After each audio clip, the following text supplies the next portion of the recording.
The rain had been falling for 6 hours when Danny Reyes punched his time card. At the waste processing plant, his boots were already soaked through and the heater in his old pickup truck had died. 2 winters ago, he was 34 years old and tired in a way that sleep could not fix.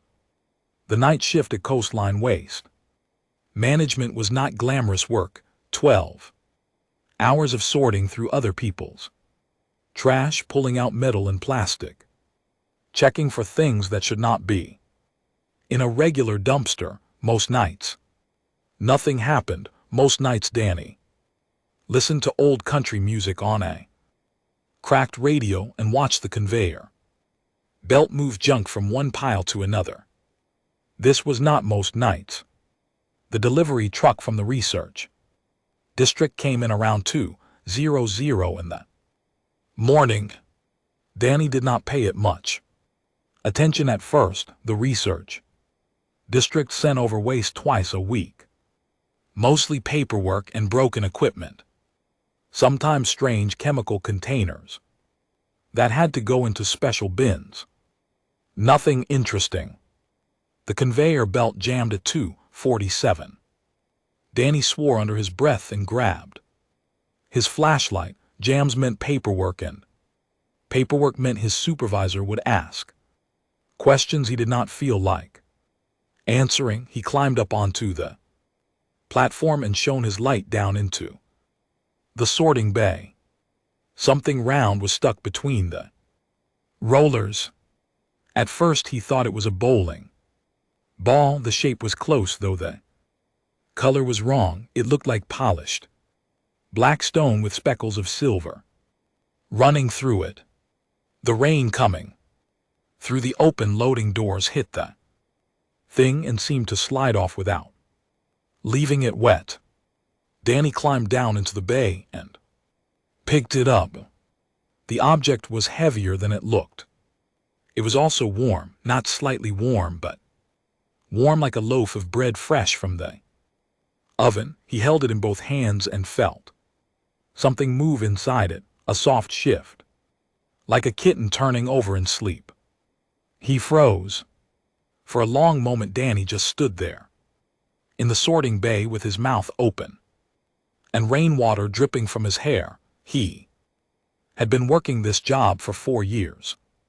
He had found dead rats, old wedding rings, a live possum once, and more half-eaten sandwiches than he could count. He had never found anything that moved. He looked up at the security camera in the corner of the bay. The red light was off. The camera was broken. It had been broken for months, and nobody had bothered to fix it, because nothing interesting ever happened in the sorting bay. Danny made a decision that would change his life. He slipped the black stone into his lunch cooler, covered it with his sandwich wrapper, and carried it out to his truck. When his break came at 3:00 in the morning, he locked the cooler in the cab and went back to work with his heart hammering against his ribs. The rest of his shift passed in a blur. He could not stop thinking about the thing in his cooler. He could not stop thinking about how warm it had been, about the soft movement inside. When his shift ended at 6:00, the sun was just starting to come up behind the gray clouds. Danny drove home to his small apartment above the laundromat on Mason Street. He carried the cooler up the back stairs and locked the door behind him. The apartment was small and quiet. His ex-wife Marisol had taken most of the furniture when she left 18 months ago, and he had never bothered to replace any of it. There was a couch, a television, a small kitchen table, and a bed. That was all he needed most days. He set the cooler on the kitchen table and opened it. The black stone was still warm, still shifting faintly. Danny reached in and lifted it out with both hands, and this time he looked at it more carefully. The silver speckles were not just on the surface, they ran deep into the stone. Like veins, when he turned it in the light, the speckles seemed to move. Not by much, but they definitely moved. It was an egg. He knew it was an egg. He did not know how he knew, but he was certain. Danny had never been a man who believed in strange things. He watched football on Sundays and paid his rent on time and visited his mother's grave every month until she had passed away last year. He did not believe in ghosts or magic or anything that could not be explained on the morning news. But he was holding something in his hand that should not exist, and it was warm and it was moving, and it had come from a research facility that was not supposed to send anything living to a waste plant. He set the egg on a folded towel on his coffee table and sat down on the couch to stare at it. 3 sectors away on a quiet road leading to the waste plant, a black convoy of 4 vehicles was driving slowly with their headlights off. Inside the lead vehicle, a woman in a gray coat was speaking into a radio. Her voice was calm but tight. The package did not arrive at the burn site, she said. We need to retrace the route, check every transfer point, every dumpster between the lab and the incinerator. The voice on the other end of the radio asked a question. No, the woman answered. Nobody civilian, nobody local. If someone has it, we bring them in quietly. We do not explain anything, and we do not, under any circumstances, let that egg hatch. Danny Reyes, alone in his apartment above the laundromat, watched the silver speckles drift slowly across the surface of the black shell. He did not know it yet, but he had less than 4 days. He fell asleep on the couch that night with the egg beside him. In his dreams, he heard a small voice calling him from very far away, and he could not understand the words, but the voice sounded like it was lost. Thursday morning, Danny called in sick. His supervisor, Ray, did not sound surprised. Danny had been a reliable worker for 4 years, and 4 years of reliability bought a man a sick day. Without too many questions, Danny mumbled something about stomach flu and hung up before Ray could ask anything more. Then he sat on his couch and watched the egg. It had changed overnight. The silver speckles were brighter now, and they had begun to pulse, not in a random way, in a rhythm slow and steady like a heartbeat. Danny pressed his palm flat against the shell and felt the warmth push back against his skin. He spent the whole day next to it. He tried to research it on his phone, using every careful search he could think of. Black egg with silver veins. Stone that feels warm. Mystery egg from research facility. He found nothing. The internet was full of fantasy art and old fairy tales, but nothing that matched what was sitting on his coffee table. He gave up around noon and made himself a sandwich. While he ate, he talked to the egg. He did not know why. It just felt wrong to sit in silence with something that was alive. I don't know what you are, he said between bites. I don't know where you came from, but I'm not going to hurt you. That much I can promise. The silver veins pulsed a little faster when he spoke. Friday passed the same way. He called in sick again. Ray's voice was more careful, this time a little cooler. Danny knew he could not keep this up much longer, but he also could not leave the apartment, not yet. The shell was getting warmer. Saturday night, around 11:00, the first crack appeared. Danny was in the bathroom brushing his teeth when he heard the sound, a sharp Snap like a branch breaking, he ran back to the living room and saw a thin line running down one side of the egg, glowing a soft amber color from within. He did not know what to do. He was not a doctor, he was not a scientist, he was a man who had failed his community college classes twice and ended up sorting trash for a living, but he knew one thing. Whatever was inside that shell was getting ready to come out, and it was going to come out tonight. He moved the egg to the bathtub. It seemed safer somehow, easier to clean. He laid down an old towel on the porcelain and placed the egg carefully in the middle. Then he sat on the closed toilet and waited. More cracks appeared over the next hour. Each one glowed that same warm amber.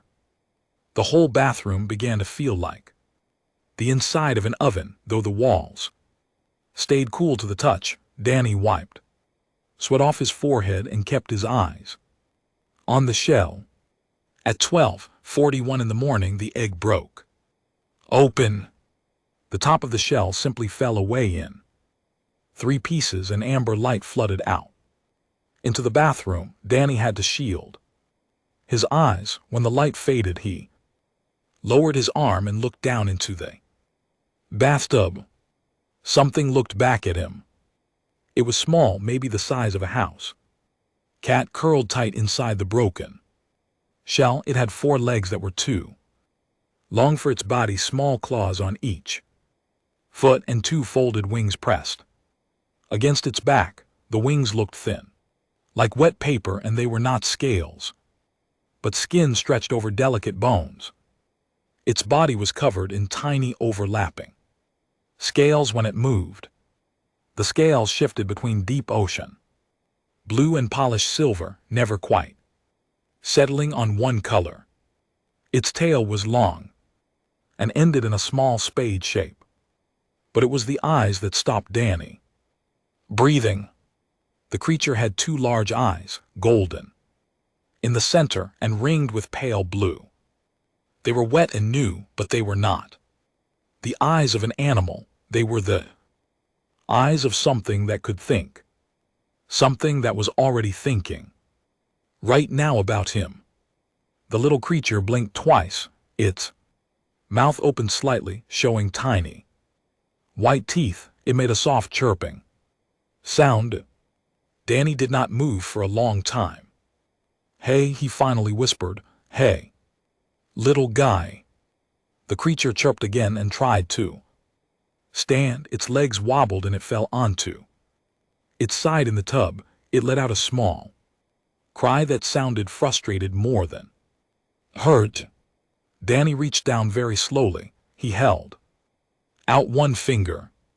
The creature watched his hand come closer with those golden eyes, and it did not flinch. When his fingertip touched the tiny nose, the creature chirped and pushed its head against his hand like a kitten looking for affection. Danny felt his eyes get hot and wet. He had not held anything warm and alive in a long time. Marisol had taken the cat when she left. His mother had been gone a year. His apartment had been cold and empty for so long that he had forgotten what it felt like to have something small depend on him.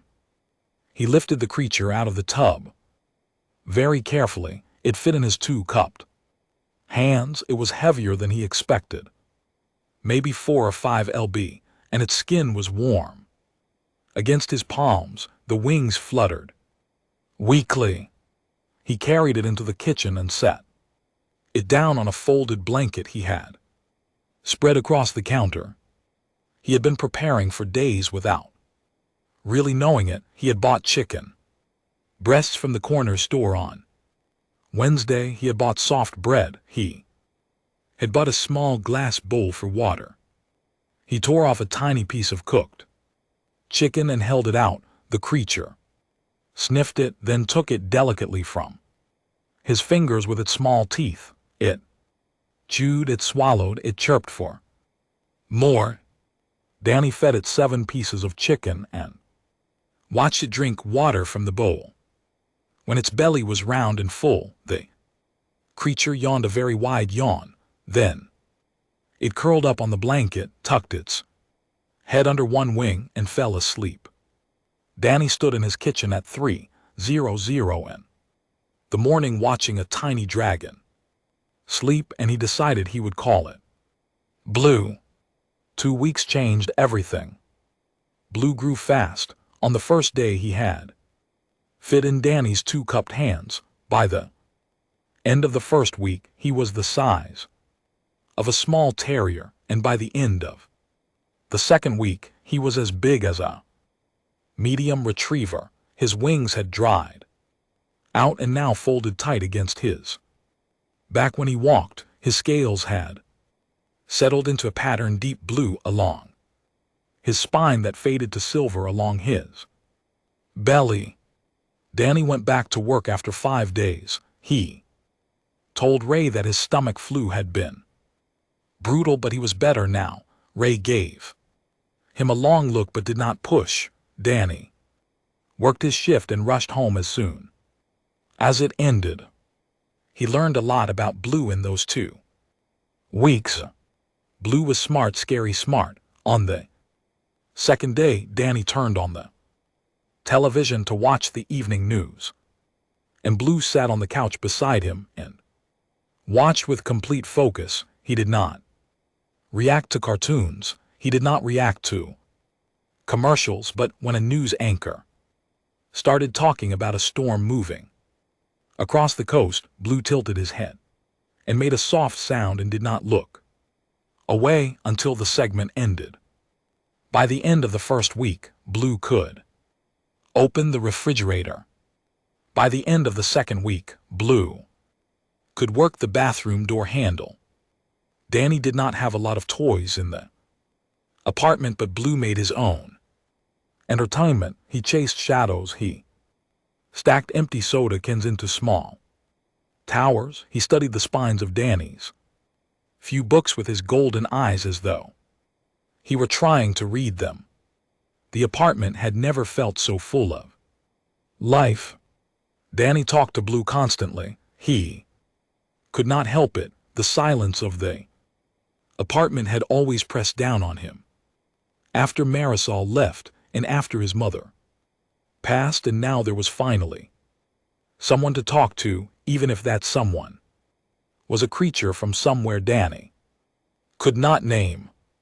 He told Blue about his day at work. He complained about Ray, about the broken heater in his truck, about the neighbor upstairs who played loud music at 2:00 in the morning. He told Blue about his mother, Rosa, who had made the best caldo de pollo in 3 counties and who had died of a heart attack while watering her tomato plants. He told Blue about Marisol, who had said she could not keep living with a man who had no dreams. Blue listened to all of it. His golden eyes followed Danny around the apartment, and he made soft sounds at the right moments, and Danny started to feel less alone than he had in a very long time. He also started to feel scared because Blue was growing fast, and Blue was too smart, and Blue was still a secret, and Danny knew he could not keep a creature like this hidden forever. He had started checking the street below his apartment window every time he came home. He had started noticing cars that seemed to park too long on Mason Street. He told himself he was being paranoid. On the 14th day, Danny was heating up a pot of chicken soup on the stove. It was a Sunday evening. Rain was tapping against the kitchen window. Blue was sitting on the linoleum floor watching him cook as he always did. Danny was stirring the soup and humming a song his mother used to sing, something quiet and old in Spanish about a boy who loved the moon. Blue padded across the kitchen on his 4 legs. He stopped beside Danny and looked up. His head was now almost level with Danny's hip. His wings were folded neatly. Blue opened his mouth. "Dad." The word came out rough and small, like a voice that had never been used before. The pot of soup hit the floor with a loud crash. Hot broth splashed everywhere. Danny did not notice he was staring at the creature at his feet, and the creature was staring back. "Dad," Blue said again, softer this time, testing the word, feeling the shape of it. Danny slid down to sit on the wet kitchen floor, soup soaked into his jeans. He did not care. He was looking into those golden eyes, and the eyes were looking back at him, and there was a question in them. "Yeah," Danny whispered, his voice cracked. "Yeah, I'm your dad." Blue walked forward and pressed his forehead against Danny's chest. It was a gentle, certain movement, like a child who had been waiting to do this for a long time and had finally decided it was safe. Danny put his arms around the warm blue body and held on. He sat on that wet floor for almost an hour. Blue did not move. They stayed there together while the rain tapped on the window and the spilled soup grew cold on the linoleum.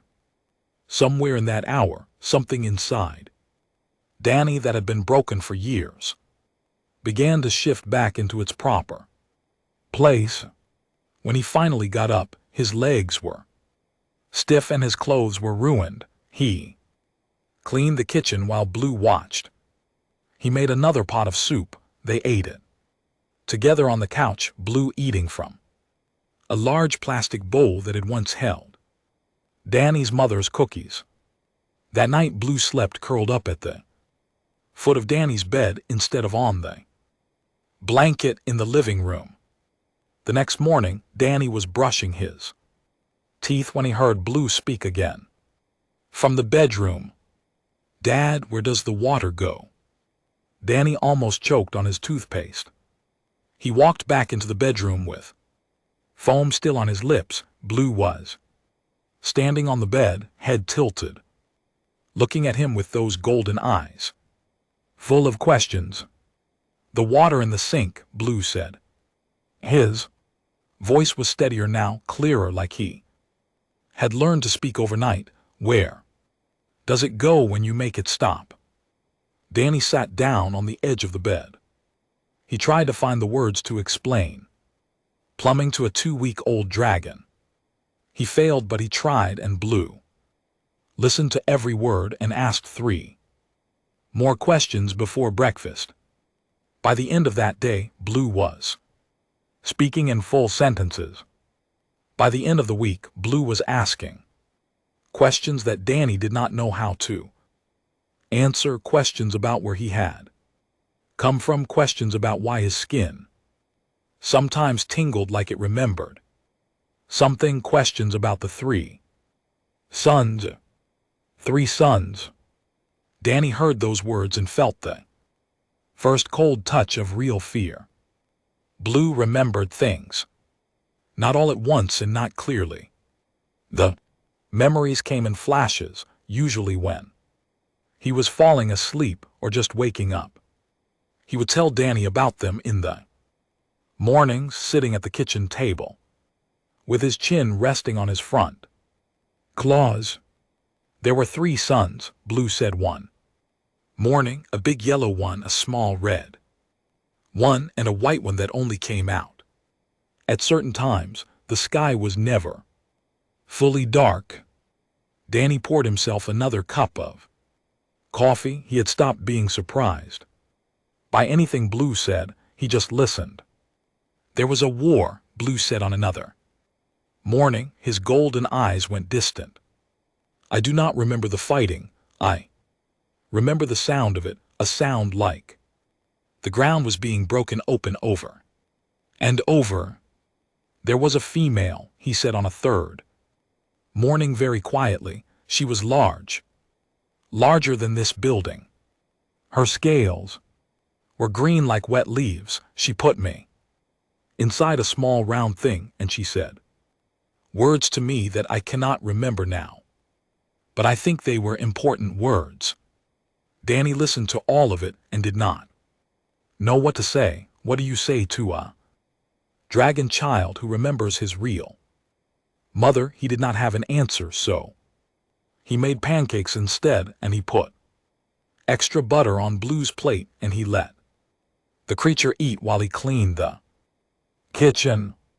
Blue was now the size of a full-grown German shepherd. He could stand on his back legs and reach the top of the refrigerator. His wings had grown long enough that he had to fold them very carefully to fit in the small apartment. His voice had become clear and steady, with a soft accent that sounded like nothing Danny had ever heard. Danny started to understand something that frightened him. Blue had not come from this planet. The research district was not what Danny had thought it was. The waste that came from there was not ordinary trash. Something in that research facility was studying things from far, far away, and one of those things had been packaged up and sent to be burned, and Danny had saved it from the fire because the conveyor belt had jammed on a rainy Tuesday night. On the 19th day, a black sedan parked across the street from Danny's apartment. At 8:00 in the morning, it stayed there for 2 hours.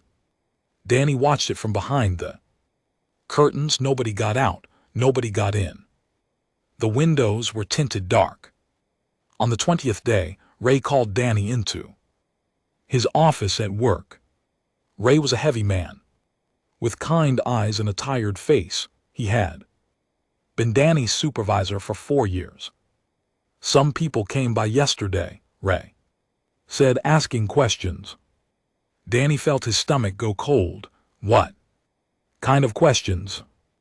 About our employees, about the delivery from the research district 2 Tuesdays back, about whether anything was missing. Ray's kind eyes were watching Danny very carefully. I told them nothing was missing, but they didn't seem convinced. Who were they? They showed me badges. I don't know what agency. It wasn't anything I recognized. Ray leaned forward, his voice dropped. Danny, I've known you for years. You're a good worker. I don't know what's going on, but if you're in trouble, you need to leave tonight. Don't go home first, just go. Danny went home first. He did not have a choice. Blue was at home. He tried to search the internet on his phone during his lunch break. His searches would not load. Every page he tried returned an error. When he tried to call his cousin Hector, his phone showed no signal, even though he had full bars. Someone was watching him now, someone with the power to turn off his phone and his internet without him noticing until he needed them. Danny drove home in his old pickup with his hands shaking on the wheel. He parked 2 blocks away and walked through the alley behind the laundromat. He climbed the back stairs 2 at a time.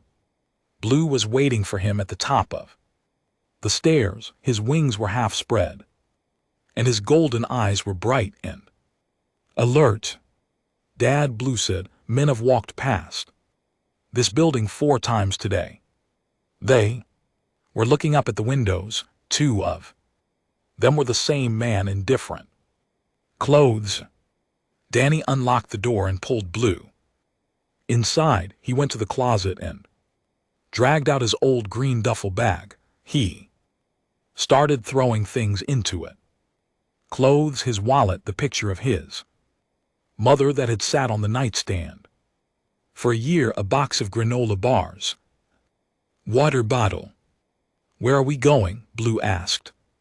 My cousin Hector has a hunting cabin up in Washington, Danny said. His voice was calm even though his hands were Shaking 3 states north, he never goes up there. He gave me the key for emergencies. I think this counts. Is it safe there? Safer than here. Blue was quiet for a moment, then he asked a question in a voice that was smaller than it had been in days. Will they hurt you for keeping me? Danny stopped packing. He turned around.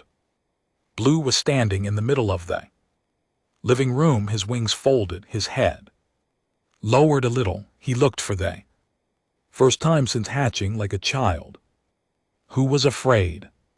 Danny walked over and knelt down in front of him. He put both hands on the sides of Blue's face. The scales were warm under his palms.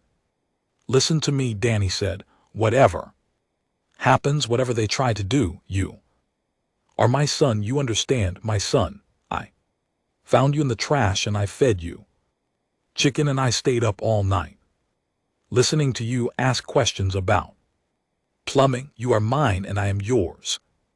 Nobody is taking you anywhere.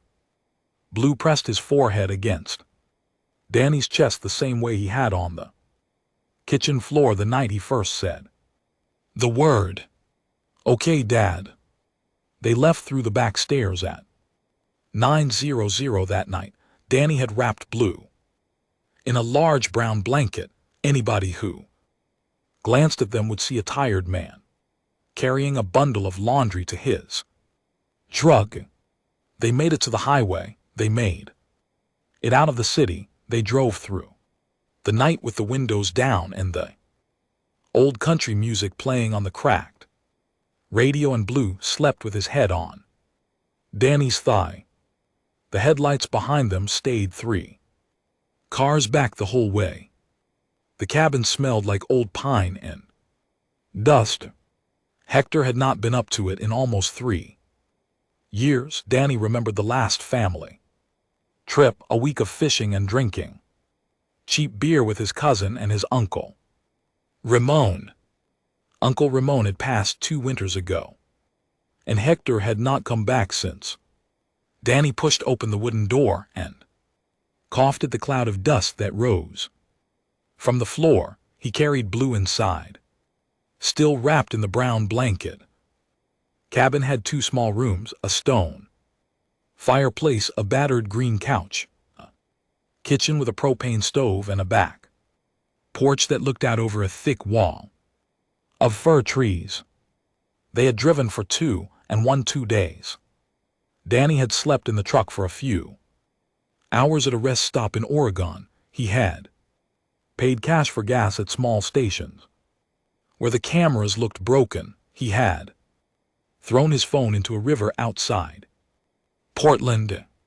The cabin was in the forest 7 miles up a dirt road with no neighbors within 3 miles in any direction. Hector had built it himself with his own hands. It was not on any map that mattered. Blue unfolded the blanket and stepped out into the cabin. He stretched his wings fully for the first time in 3 weeks. The tips brushed the wooden ceiling. He shook himself like a wet dog. This place is good, Blue said. It smells like trees and no people. That's the plan, Danny said. They settled in. Over the next 2 weeks, they built a quiet life in the forest. Danny chopped firewood every morning. He fished in the small creek that ran behind the cabin. He had brought 2 weeks of groceries in the truck, and he found that Blue could eat pine nuts and wild berries without any problem, which stretched the food supply. Blue grew again. He was now the size of a small horse. His wings were fully formed, and at night he practiced short flights between the trees. Danny would sit on the back porch with a mug of instant coffee and watch his son glide silently between the black pines under the stars. It was the most beautiful thing he had ever seen. Blue could read now. Danny had found a stack of old paperback books in a box under the bed, westerns, Mostly some mystery novels. Dictionary, Blue read through them all. In 10 days, holding the pages carefully. With his front claws so he would not tear them. Words are very interesting, Blue said. One night by the fire, humans have so many words for the same thing. Big, large, huge, enormous. Why do you need all these words when one would be enough? Different sizes of big, Danny said. A huge bear is different from a large bear. Blue thought about that for a while. My people had only one word for big and one word for small. We felt the rest in other ways. What other ways? Blue was quiet for a long time. Then he lifted one claw and held it over Danny's mug of coffee. He breathed out slowly. The coffee, which had gone cold, began to steam again. Danny stared. Warmth is a shape, Blue said. I can feel how much warmth the thing needs. I can push some of my own warmth into it. My mother taught me. I remember now. Danny picked up the mug. The coffee was piping hot. Over the next few days, Blue showed him more things. He could purify water by holding his claw over a jar of creek water and breathing softly. The cloudiness would drift down to the bottom and the water above would taste clean and sweet. He could sense when animals were close and tell Danny what kind. He could warm the whole cabin by breathing slowly against one wall for 10 minutes, and he could feel people coming from miles away. On the 15th morning at the cabin, Blue sat straight up from where he had been dozing on the porch. His wings snapped half open. His golden eyes went wide. Dad, he said. His voice was flat and strange. People are coming. A lot of people, many vehicles. They are still far, maybe an hour, maybe less. Danny felt the coffee go cold in his hand. How many? 12 vehicles. I can feel the shape of them. They are heavy. There are many hearts inside each one. 12 vehicles, 6 to 8 hearts in each, and something ahead of them looking from above. A drone. Of course there was a drone. Danny should have known there would be a drone. We have to run, Danny said. He was already turning toward the cabin to grab his duffel bag. No. Danny stopped. He turned back around. Blue was standing now on his 4 legs, but taller than he had been yesterday. Taller than a horse. His scales were catching the morning light and throwing it back in shades of blue and silver.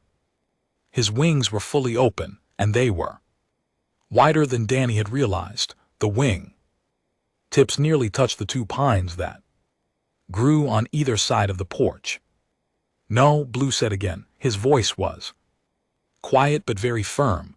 Running will only delay this. They will find us again and again. And the next time I will be bigger and harder to hide, and more people will die before we are finished running. Blue, Danny said, they'll take you. They will try. Blue walked forward on the porch. Wooden boards groaned under his weight. He stopped in front of Danny and lowered his great head until his golden eyes were level with Danny's face. Listen to me now, Dad. I want to tell you something. Blue's voice was soft. I remember my people now, most of them. I remember what we believed when a child is raised by someone who is not its parent by blood. We have a word for that. We say that child was chosen. The one who raises them is the chosen father. The chosen father is sometimes honored more than the blood father, because the chosen father did not have to stay, but he stayed anyway. Danny's throat was tight.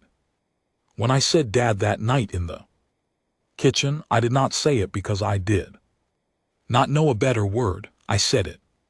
Because it is the word that matches what you are to me. You are my chosen father. You pulled me out of fire, you fed me. From your hands, you listened when I asked about water pipes. You are mine. And I am yours, and I will not run from men who want to cage me or dissect me or use me. Danny could not speak. He put one hand on the side of Blue's great face. What do we do? Blue smiled. It was a strange smile full of sharp teeth, but it was warm. We wait on the porch, and when they come, we speak first. Dawn broke gray over the forest. Danny stood on the back porch with a tin mug of instant coffee that he was too nervous to drink. Blue sat beside him on his haunches, wings folded neatly against his back, golden eyes watching the dirt road that led up through the trees. Mist curled between the pines. Crow called somewhere far away and got no answer. At 6:43 in the morning, the first black vehicle came into view around the last bend of the dirt road. 12 vehicles, exactly as Blue had said. Large armored trucks with matte black paint, smaller SUVs at the front and back of the convoy. They stopped 50 m from the cabin in a careful half-circle formation. Men and women began to step out of them. They wore tactical vests and carried rifles. They moved with the quiet precision of people who did this for a living. 36 of them, Danny counted, 36 guns and one old rancher's double barrel that he had left inside the cabin because he knew it would not help. A woman in a long gray coat stepped out of the lead SUV. She was tall and thin, with silver hair cut short and a face that looked like it had not smiled in a very long time. She lifted a small megaphone to her mouth. "Daniel Reyes," she said. Her voice was amplified and calm. "My name is Director Margaret Hollies. I represent a joint research initiative with authority from 3 federal agencies. The creature you are harboring is protected government property. You are not in trouble. We simply want the asset returned. Step off the porch with your hands visible." Danny set his tin mug down on the porch rail very carefully so it would not shake. He walked down the 3 wooden steps into the dirt yard. He stopped about 10 m from Director Hollies. He put his hands where she could see them. "He is not an asset," Danny said. He did not shout. He did not need to. Morning was silent enough that everyone heard him. "He has a name. His name is Blue. He is my son." Director Hollies lowered her megaphone. She studied Danny for a long moment with flat gray eyes. "Mr. Reyes," she said without the megaphone now, her voice clear in the still air, "I understand you have become attached. That is natural. The creature produces pheromones designed to create bonding responses in parental figures. You are not thinking clearly. Step aside." "No, Mr. Reyes." "No," Danny said again. He was surprised how steady his voice was. "You want him. You go through me first." Director Holly sighed. She raised one hand. Rifles came up. 36 rifles, 36 red dots appeared on Danny's chest and forehead. The cabin door opened behind him. Blue walked out onto the porch. He was standing on his back legs. Danny had not known that Blue could stand on his back legs. He was nearly 7 ft tall, balanced easily, his wings folded behind him like a cloak. He walked down the porch steps one at a time. The wooden boards did not creak under him because he was placing each foot with great care. He came to stand beside Danny in the dirt yard. Every rifle in the clearing slowly moved to point at Blue.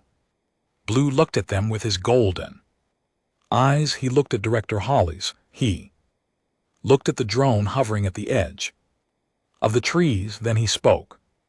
Director Holly's, my name is Blue. I was named by this man 10 hours after I hatched because the color of my scales reminded him of the ocean he could see from his mother's house when he was a child. This is the only name I have.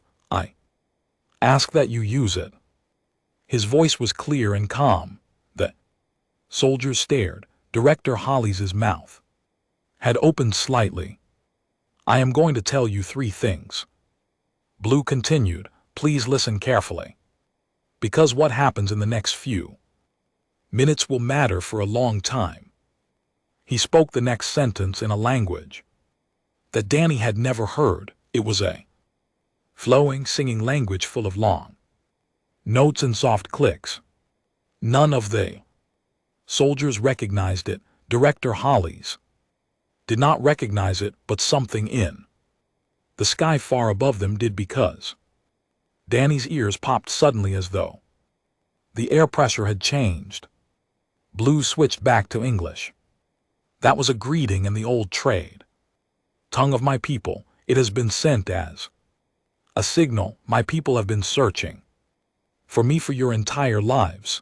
The capsule that carried me here crashed on this planet 11 of your years ago. They have been tracking its signal across the empty spaces. They received my location 17 of your days ago. They are now close. They will arrive within 30 of your days. Director Holly's face had gone pale.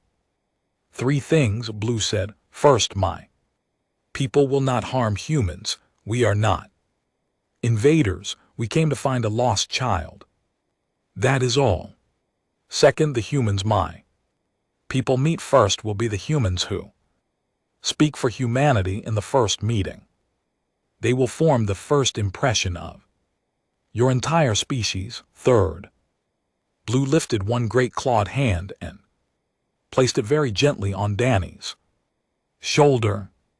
This is the man who saved me from your incinerator. This is the man who fed me from his own hand when I was small. This is the man who listened to me ask questions about water pipes and who did not lie to me about the size of the world, and who drove 2,000 miles to hide me in a forest because he had decided I was his son. When my people arrive, I will tell them about this man first. I will tell them what he did. And because of what he did, I will tell my people that humanity is a species worth knowing. Blue lowered his hand. He looked at Director Holly's. You may still take us, Director, but you will be the human who took us, and my people will arrive in 30 days, and they will ask where I am. The clearing was very quiet. Director Holly stood there for what felt like a long time. The morning wind moved the pines. Somewhere a woodpecker started working on a dead tree and then stopped as if it too was waiting to see what she would say. Margaret Holly slowly lowered her hand. She turned to the nearest soldier. Her voice was quiet. Stand down, all units. Stand down now. The rifles lowered. She walked forward across the dirt, alone, and she stopped 3 steps from Danny. Her gray eyes were wet. Danny had not expected that. My daughter is 9 years old, she said quietly. I have spent 11 years doing this job because I believed that sometimes protecting people meant hard choices. I'm going to ask you a question, Mr. Reyes, and I need you to answer me honestly. Okay. Will you help us meet them when they come? Danny looked at Blue. Blue looked back at him. Blue nodded once very slightly. Yeah, Danny said, we will. High above the atmosphere, something vast and patient, began its long, slow descent toward a small blue planet. On a dirt road in the forest, a director of a secret agency walked back to her vehicle to make the most important phone call of her life. And on a wooden porch behind a cabin, a tired man from a waste processing plant sat down beside his son and finally took a drink of his coffee. It had gone cold. He did not mind. He had all the time in the world. Blue leaned his great head against Danny's shoulder, and together they watched the sun finish coming up over the trees.